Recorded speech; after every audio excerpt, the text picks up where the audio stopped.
Wow, my first PorcFest. Thanks for inviting me.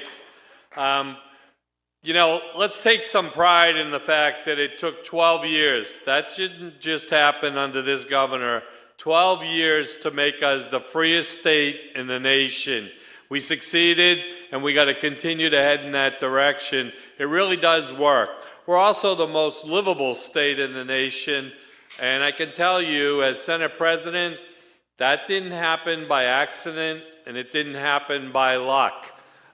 We've certainly made this state a pro-jobs, pro-growth, family-first agenda to work for our state. And we're getting so many returns on that. I mean, in my opinion, and I certainly grew up, with just about nothing. I grew up without a father, and my wife grew up without a father. So we didn't have a lot of money, and I worked pretty damn hard to get to where I am today. And as he mentioned, I own a nursery and garden center. I still get up in the morning and dress like everybody in this audience, go to work at 5 o'clock, load trucks, tell people what to do, and now you drag me out a little early today, but here I am. But I've lived my life for 36 years running my own business, and I can tell you from the beginning, I made $100. I was in debt up to my eyebrows. I only had 3 acres of land. I had to live in the house that was on the land. I don't have any idea why my wife Susan married me. It really made no sense at the time. I was dead broke, and I certainly worked all day and all night to make it work. But we did. And 5 years after getting that up and running, Sue and I had a beautiful daughter, Emma, and my only goal was to get her to have a life that I didn't have. I mean, my wife left work when my daughter was born. She said, I'm staying home with our daughter, and that's it. And she stayed home until my daughter went to school, and it worked. It gave her a great education. It gave her the opportunity to make her own decisions. Didn't have government saying they were going to pay for anything she was going to do. She even made a decision that she was going to go to a high school because she wanted to play sports and she wanted to go to a certain high school. She did it. And we certainly didn't start making money when my daughter was in high school. We were still broke. But we struggled to make it work. Then things started to change. And when it started to change, I started to get involved in giving back to my community because I believe in it. I started working with the Boys and Girls Club. I was on the board of directors. I started working with the local nursing home. I actually served as president of an adult daycare center there. It was all things that I just believed in, that money that I was making at the nursery had nothing to do with my success. What had to do with my success was I had an ability to inspire others to do great things. So I went on and I got into politics, which I know is a sin, but I did it. And when I got into politics, the first thing I did was go on a board of selectmen. I loved it.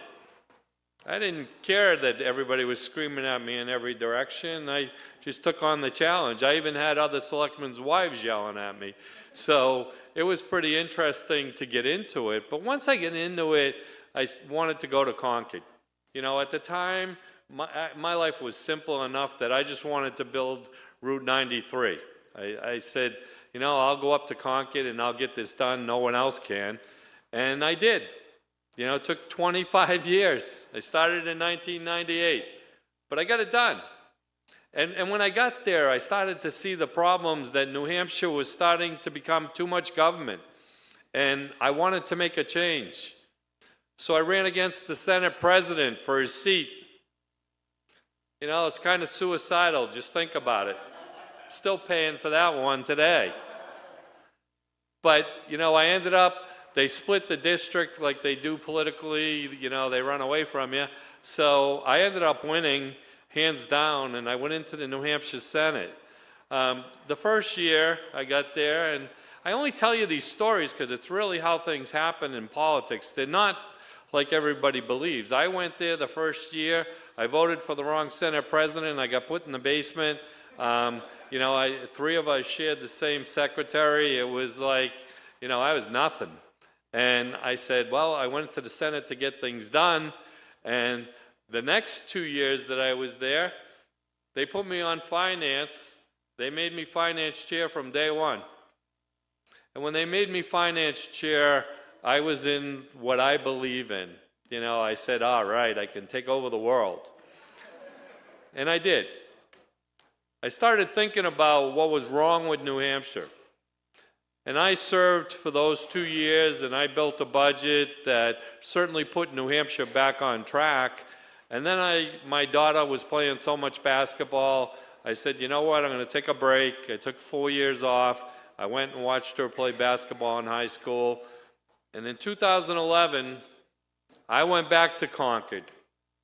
And when I went back to Concord in 2011, we had created 100 new taxes and fees in this state. We had buried the state with debt. We're $800 million in the hole. And the Senate asked me to be finance chair. I was like, oh, this is going over like a lead balloon. But in any case, that's when it started. That's when New Hampshire started going back to what I believe in. I got engaged on the Kangamangas because I believe in this kind of country up here and keep everybody away from me. My wife and I grew up in Salem. We just made a huge decision that we're going to leave our hometown that we've been in our whole life and go over to the country of Atkinson because we just want that simple life. And that's what my nursery business is all about. But in 2011, I started getting involved, and in 2013, I became that longest-serving Senate president. I certainly took New Hampshire in a different direction then. And that's what I'd like to talk about, and I'll talk a little bit about the contrast between myself and Kelly, which is like night and day. The first thing that we went in and we started to pass in Concord when I was Senate president was starting to cut taxes. We were crazy. We were the 47th highest business taxes in the nation in 2011. I said, this needs to change. We need to get back to what we stand for. That's the first thing we started to do. In 2015, we passed a budget, and you can remember, then Governor Hassan vetoed that budget. And when we passed that budget, we put it to her desk, she vetoes it. The Speaker and I ran around Concord a whole summer, 11 different committees that Republicans don't go to, and we started talking to people about what we did right. And the Democrats actually followed us. And they overrode Hassan's budget. And the reason I tell you this story is that's September. They overrode the budget. Hassan runs against Kelly Ayotte for that seat in the U.S. Senate, and we lose it in November because she won't support Donald Trump. What a ridiculous statement to be making. We just buried Hassan and overrode a governor's budget, and the Republican Party was leading. And then we went on to do even greater things. 2017, we passed constitutional carry. Everybody in this room, everybody here thinks they already had it. You didn't. We passed it in 2017. And actually, if I want to back up, remember that AG, Kelly Ayotte? She wouldn't support the Castle Doctrine. So stand your ground wouldn't exist under her. I certainly led to make sure we got that. And as you move forward, I kept cutting the business taxes. And in 2021, I can tell you that's when we made our greatest strides. We started to get New Hampshire out of your pocketbook. We sent $500 million back to you. We cut the business taxes. We started the interest and dividends tax to leave. We didn't want that. We didn't want people leaving our state to go move to Florida, not California, good God. To move to Florida because they wanted to beat a tax when they retired. We said, let them retire right here. It couldn't be any more perfect, right? So that's what we started doing. And sending that $500 million back to you, it was your money. That's why we sent it back to you. And I can tell you those are some of the differences that I've done. Education freedom accounts in that 2021 budget. You House members, you got to get parental rights across the board, because that was the other half of the bill that I wrote. I want to make sure that we have parents involved. That daughter that I helped get to first grade and then get to high school that she wanted to go to, and then the college that she chose over her dad's willing, to send her to a college. I mean, it all worked. It all worked. She's beautiful and she's smarter than hell. But she ended up working for me, which is the greatest thing. But in that budget, we did that too. And we certainly sent strong messages on abortion. I mean, we made it clear, and don't believe the Democrats. We didn't outlaw abortion. That's not true.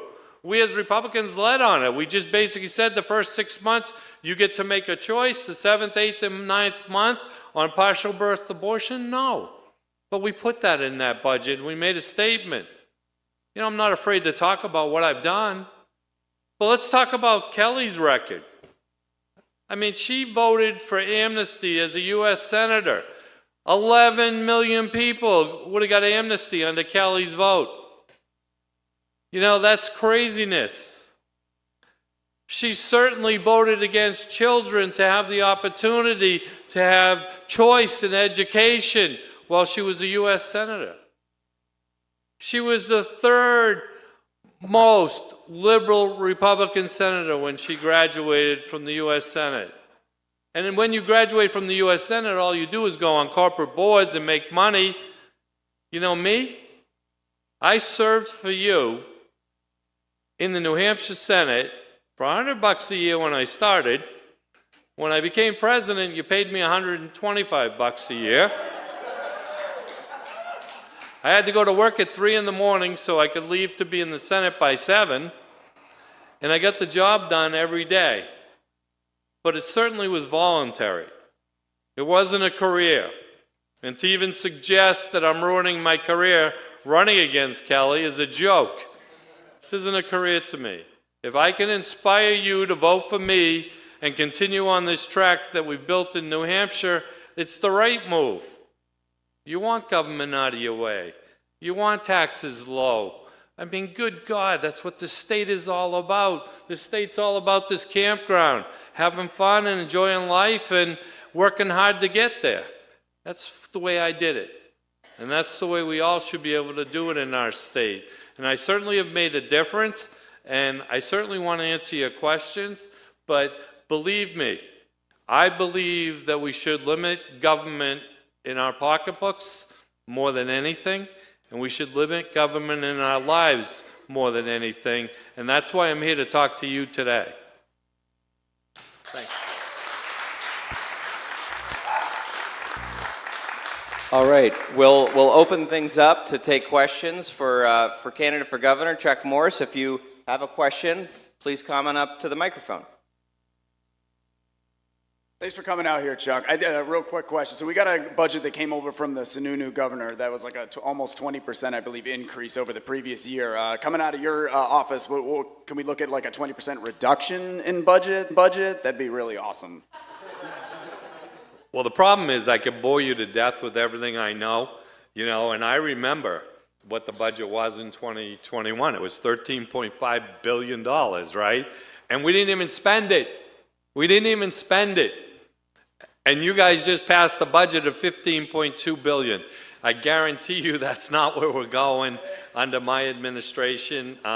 That's not good government. We learn from history.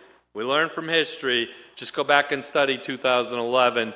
Under Speaker O'Brien, myself, we drove down the expenses in New Hampshire, and we started New Hampshire on the right track. Let's stay there. So one of the issues that New Hampshire voters say they care about the most right now, especially independents, is the rising cost of housing and the shortage of housing.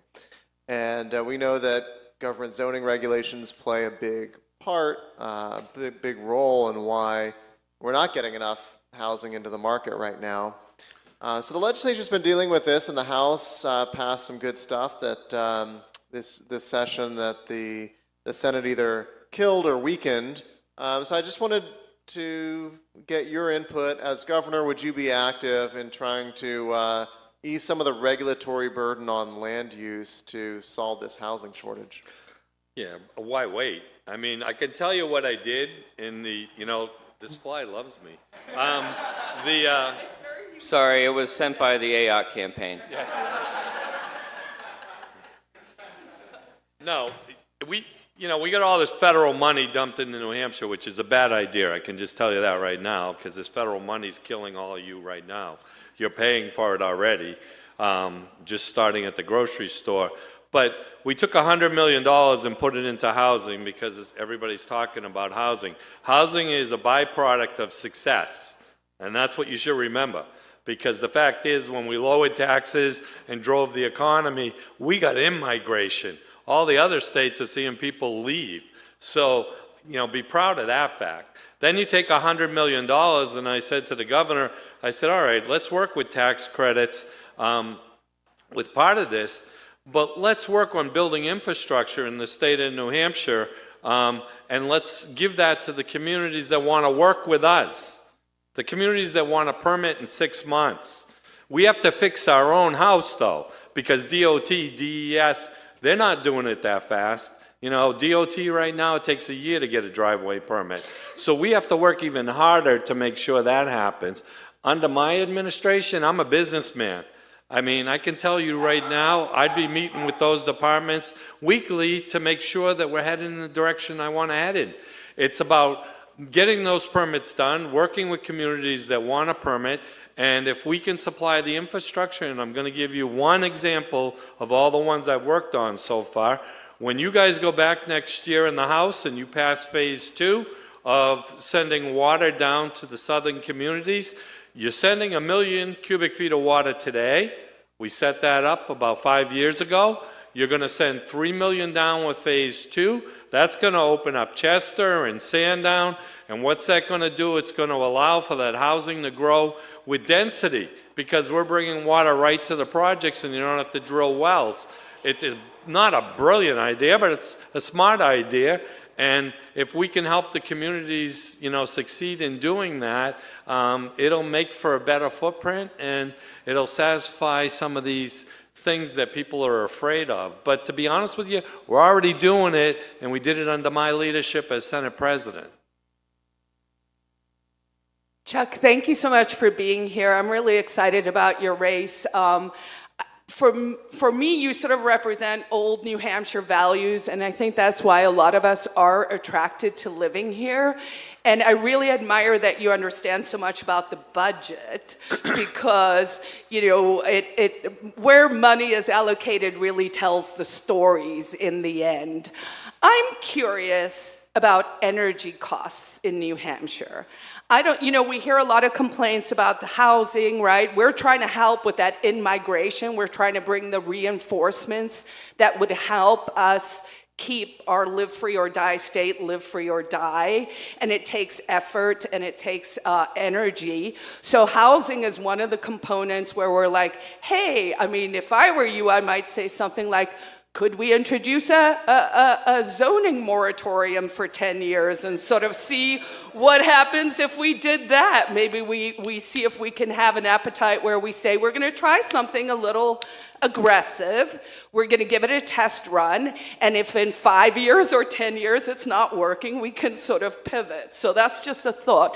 But can you help me understand, and I know it's a billion-dollar question, what is up with energy in New Hampshire? How can we have a nuclear plant that we are exporting all the energy out of the state? Why is our energy cost so high?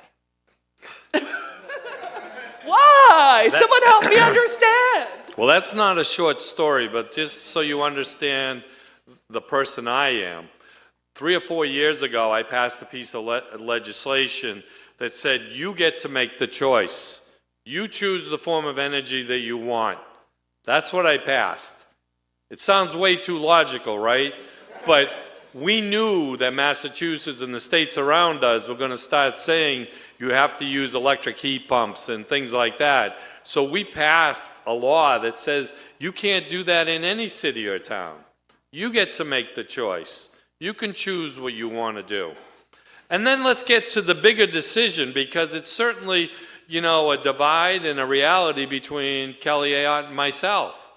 I went out and I endorsed Donald Trump because as governor, I believed in a plan. And this is the business side of me. I see the problems that we have with fentanyl and the drugs and people coming into the country, and he was going to close the border on day one. And he's done it before, and he'll do it again. So I said, that's going to help New Hampshire, and then New Hampshire can close the northern border and the southern border and stop the illegal immigration and stop the drugs. But then I went a step further, and I said, if a governor is going to drive down energy costs in New Hampshire, it's not going to be here. It's going to be drilling for oil and having our own energy sources in America. And bringing energy to the Northeast is so important, and bringing natural gas to the Northeast is so important. We all have to get behind a president that's going to do that. We don't need to get behind a president that's going to send and put wind turbines out in the best fishing spots in Maine, New Hampshire, and Massachusetts. And if you follow the money, it's just a lot of pockets that are getting filled right now, and it may never happen. But no one's listening to the fishermen. That's a Washington speak. They're basically out there telling you it's the next best program. Just like they did with electric. And all they want to do is tell you got to put electric stations up here because we don't have enough. Well, they're going to have to pay for it, and it's going to come out of your pocket because it isn't going to work any other way.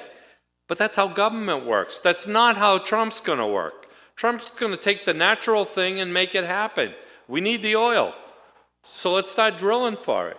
And let's bring down the prices on gasoline. And maybe we can bring down prices on groceries too by doing that. But as a candidate for governor, I wanted to have a solution. That's why, I got up on the stage with the man, and that's why I got up on the stage 3 more times. And I can tell you, that's not what you've seen from my opponent. I really think we want a relationship with the Trump administration in New Hampshire. That doesn't mean I'm not going to tell the Trump administration to do it like New Hampshire. The first thing that they should do after they do those 2 things is start to cut taxes nationally, because that'll drive the economy. So I have solutions, and I want to put them in place from day one. Okay? Thank you for coming. Besides energy and housing, what are 1 or 2 of your other top priorities and goals as governor? To be home with my wife and daughter, and no, I do have top priorities. I've spent a lot of time working on things like I talked about the drugs already, and I think that can be solved just right away with a pen. Let's go against those cartels and let's close the border. That's the number one thing that we need to do to eliminate this fentanyl issue that we have. But I think the next thing that we need to start to talk about is mental illness and homelessness. There's a tie to both of them. I didn't tell you the story. I grew up with a dad that was almost 100% deaf. He suffered from depression every single year. So you know why my parents divorced. It just wasn't easy. So, all along the way, I've always had this spot in my life where I care for the people that need us the most. But that's what government's all about. It's not for everything else that everybody dreams it should be. It should be solving problems. We actually just bought a hospital. And talk about not doing it right. We bought a hospital, we got 100 beds, and we can help a lot of kids by running the programs right there. I think that's an important part of the mental illness solution that I've been working on. And as I travel throughout the state, I certainly start to talk to these people and stop and see the best examples of how we can help people with mental illness. And I think that will work. On the homelessness end, look, it's not going to get solved by government. Government can help seed, part of that. But I started meeting with churches a year ago, June. I started meeting with them and say, how can we work together to solve the problem? Because growing up in Salem, New Hampshire, no one would find it acceptable to have somebody panhandling on the corner. I had never seen that as a kid. And they wouldn't find it acceptable someone sleeping in their car in a parking lot. They would have done something and helped those people, and they would have got it done. But you don't need government to get there. Maybe we have to help these charities a little bit so that they can solve the problems, but that's the way we should solve it.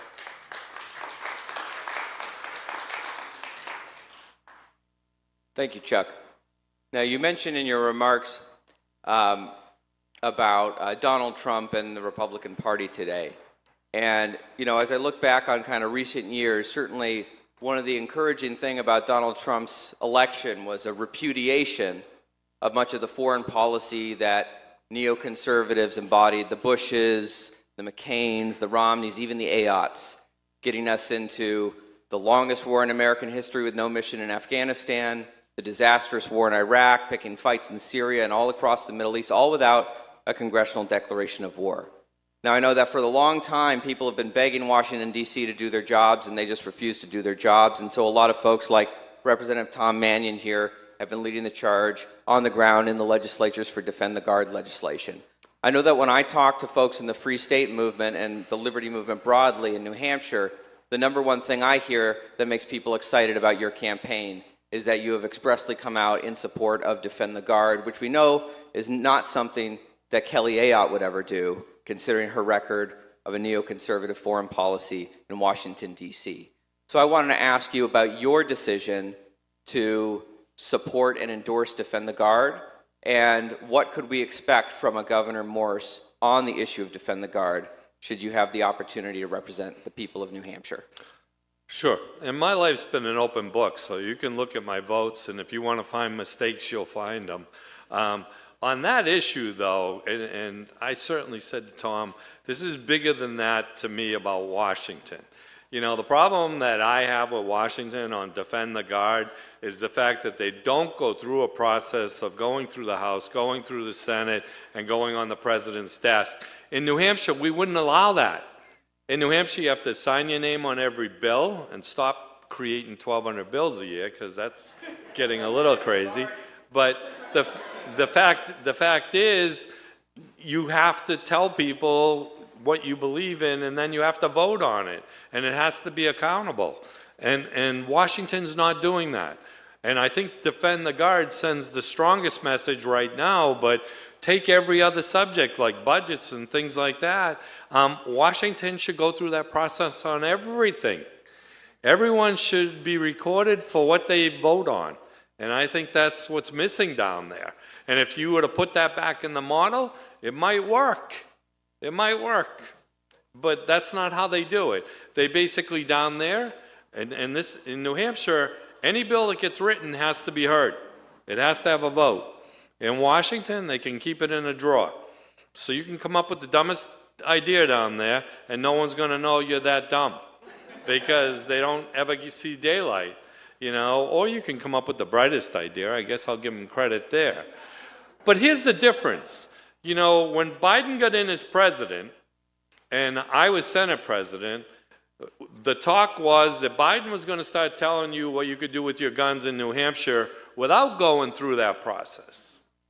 So the New Hampshire Senate, under my leadership, passed a law that basically said law enforcement couldn't enforce any of the administrative directives that come out of Washington unless it was a law.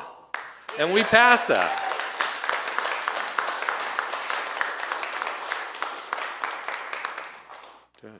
I have another question about housing. So you mentioned the water issue in Sandown, but do you support any statewide policy, like any specific proposals that would perhaps increase property rights and remove some restrictions to help increase supply, such as like parking mandates or decreasing certain zoning requirements? I don't believe we solved that problem in Concord, to be honest with you. I think where the governor should lead on this issue is exactly where I was taking it. It's a big problem. It needs to be solved today. Let's just go out there and get it done. If we start solving it with my infrastructure idea, you're going to see communities that aren't known for housing want to do it. You want to know why? Because they have contamination too.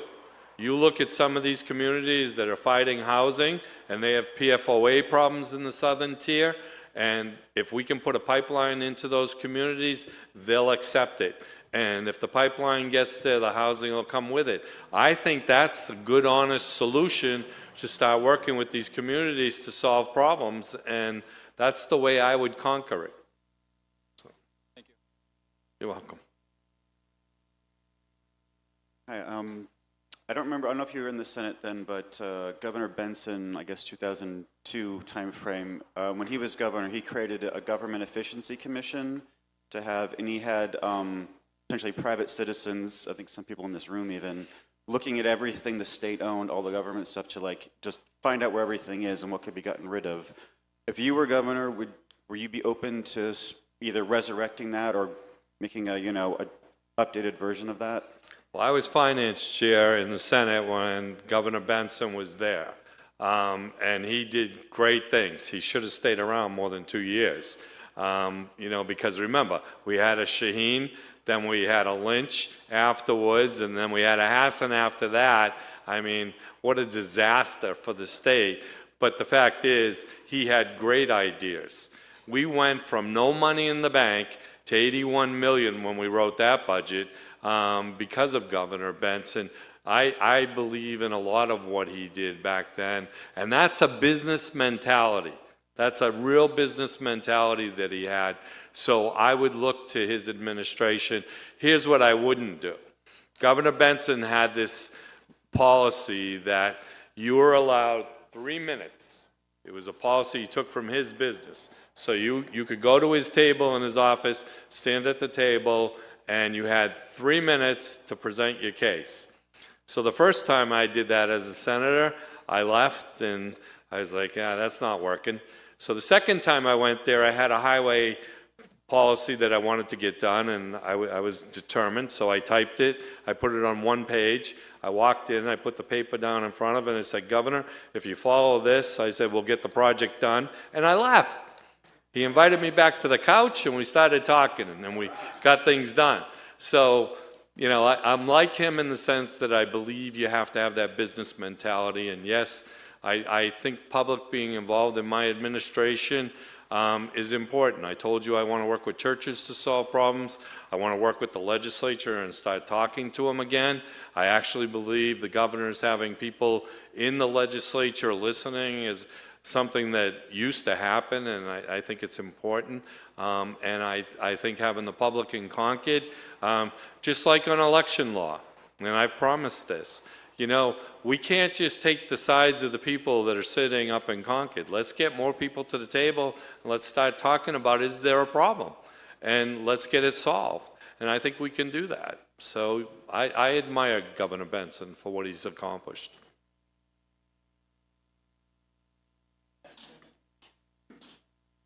Thank you very much for being here. As you look around PorcFest, you see that there are very many kids here, more than 400 to be precise. And one of the things that's really important to some of the parents here is education freedom. And to that extent, there's a lot of learning centers that are, doing great things around the state. Would you support those learning centers? Well, first of all, I supported education freedom accounts, and before I supported education freedom accounts, I supported charter schools. I think education's key to grow in our state, and I think there's better ways to do it. I've been to YMCA's, I've been to Boys and Girls Clubs.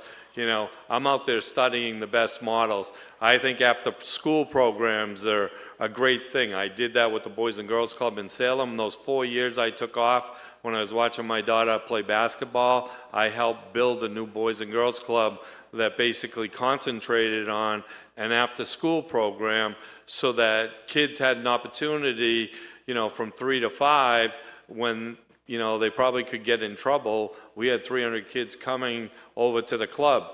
The number one thing they asked us for during that time period, they wanted to have homework clubs. So we worked pretty hard to make sure we put computer systems in there and things that they don't have at home to make it work. I will work to make sure education freedom accounts are available to every child, no matter the wealth level of the family, because that's the way we should be doing it.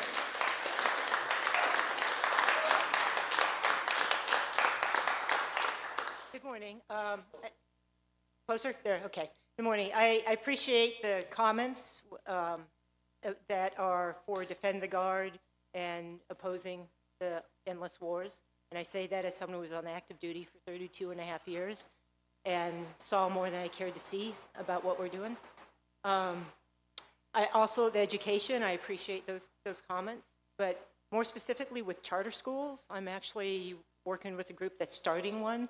And, you know, when we talk to parents about what they want to do in summer homeschooling and doing all other kinds of things since the craziness a few years ago, you know, sometimes it's just hard because of how their jobs line up. They have day shifts and night shifts and things like that. So for the people who can't make it out to homeschool or a private school or even to do the transportation for a charter school, the public schools, there's been a lot of legislation and a lot of debates, and there's been some pretty good regulation for not having mandates for the kids who still have to go to public school.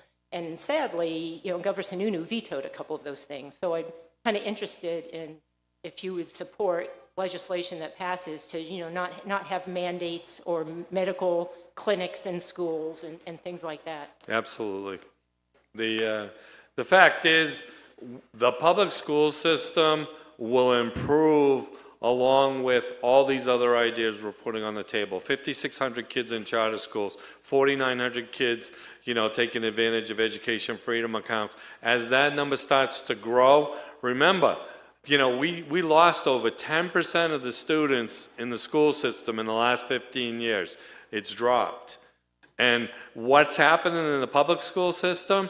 Administrative costs have gone up over 50% in that same time period. You know, that's not what's going to help public education. Helping public education is going to be about the teachers and making sure we're teaching reading, writing, and arithmetic. Those are things that we need to join together and make happen. I think we can do it. I really do. I talk about education freedom accounts. The House has done a great job after the fact that they wouldn't even approve education freedom accounts. In 2021, that was because the Senate said, Mr. Speaker, bury that bill over in the House and let us start it over here. And we did, and then we came back to the House and showed them what was right. Then 2 times after that, the House has done the right thing and taken the cap and risen it. Let's get that cap off. Let's let the money follow the child. It'll work. It'll work for our state. So, as the longest serving Senate president, I imagine you've seen a lot in New Hampshire politics over the last several decades. So I have 2 questions for you, kind of, I guess, on a slightly different track. So the Free State Project is here in New Hampshire, in part because in the early 2000s, there was a Republican governor who said, welcome to New Hampshire, we'd love to have you here, people who care about freedom, who want to keep New Hampshire free, and expand freedom here and maybe even counter a little bit the influence of folks from Massachusetts trying to make it a more progressive place. My first question for you is, under a Chuck Morse governorship, would Free Staters seeking to come to the most free state in the Union be welcome in New Hampshire? And my second question for you is also a little bit of kind of liberty history here in New Hampshire. You know, tomorrow we're going to be hearing from someone who's a real favorite of so many folks here. Congressman Ron Paul of Texas will be speaking with folks here at the Porcupine Freedom Festival. And of course, New Hampshire was a very prominent place for the Ron Paul movement in 2008 and 2012 in his 2 presidential campaigns. So in addition to Free Staters being welcome in New Hampshire, I'm curious if you have any memories from your time in politics reflecting on what you saw in the days of the Ron Paul campaigns here in New Hampshire. Yeah, it's probably not the Ron Paul thing that made me tick, to be honest with you. And I've been involved with them all. I mean, I was involved with the Bushes, and a lot of people hated them after a certain period of time and stuff. But I always pick the qualities out of everybody. I mean, I think that's important. You know, free staters or not free staters, look, you're all welcome. I mean, but don't, in my opinion, New Hampshire, especially coming from Salem, I think it's pretty interesting what's going on down there. You know, Joe Sweeney told me that the registrations coming out of all those apartments, now this is right over the border, are 65% Republican that are going in there. You wouldn't have thought that. You never would have thought that. You would have thought that it was people leaving Massachusetts that are coming up here and going to change our way of life. I think as we have those debates, we can agree on 80%. I mean, that would be normal. We're not going to agree on everything, and I would never promise you that. But I welcome you to the fact that let's talk and let's debate and let's talk about defend the guard and what's right and what's wrong with it. You know, I certainly got hit by a few senators while I was supporting you guys, and I was like, look, here's my biggest problem. Washington's not doing their job, and this is the perfect subject to lead on. I really thought that, you know, and that's, you're learning from people, and that's what I think I've always done. You know, as Senate President, I can tell you, I taught people 2 words when they'd come into the Senate: honor and respect. There was never once in that building that I wasn't called Mr. President. And I didn't have this glory thing about, you know, being called Mr. President. It's just the respect of the position. You know, you could hate me on what I voted on that day, but I wasn't going away. I mean, the fact is, I did what I thought was right. So come talk to me and tell me, you know, what we got to do different. But I think I've been an open book in that category, and I think that's what our state's all about. I've been successful because you got out of my way.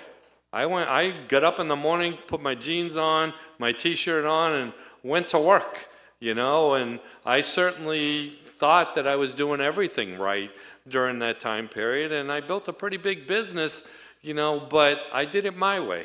And nobody came in and said, this is what you got to do. And, you know, I just get frustrated when the government steps in and, you know, my wife's next to perfect on documentation, right? Well, try following the documentation on the big trucks. I mean, it's insane. We have it all computerized within my company. It's all computerized, right? So every single mile my trucks are going, they know where they are. And our fuel, we buy it in bulk and we bring it to the property, so we're paying taxes on it as it lands. I mean, their concepts in government are basically like just make it harder to file those reports. And I said to my wife, and I'm staying out of it right now, I said, you know, where this is going to hit a big problem with me is when, you know, you have a better idea and you delivered the better idea and somebody's telling you you're doing it wrong, you want to be doing it on a napkin and giving us what each thing's happening every day. Well, I didn't like that comment because there was an insult to the fact that Susie decided to do it perfect, and maybe perfect wasn't what the government wanted to see. But I can tell you, I'm paying my taxes and probably more because I'm paying for idling time and everything else. And I just look at these things and I say, those are the things that your movement needs to get government out of the way. You got to keep pulling back and saying, why are they doing this? You know, one of the things that I promised to do, because there's a law that already says you can't do it, right? We can't pass costs down to communities. It's illegal to do that. So that means when a department writes a form and says, you got to fill this out and sends it down to the communities and says, we want you to respond to this, well, who's paying for that? Obviously the community, and obviously we're driving up local taxes.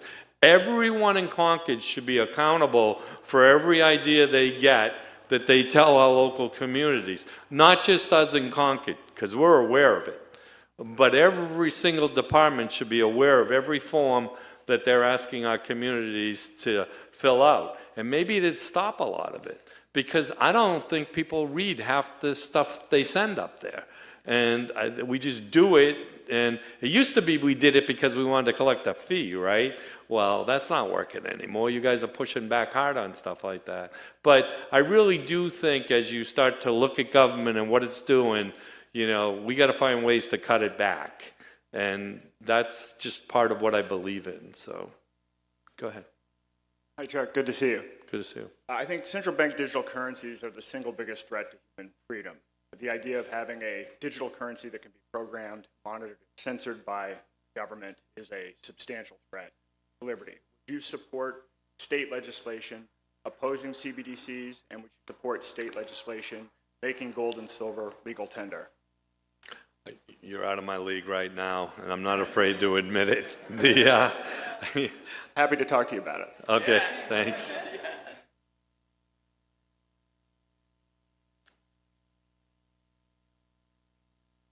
Not seeing any other questions. Are there any other questions? Yeah, come on up to the microphone.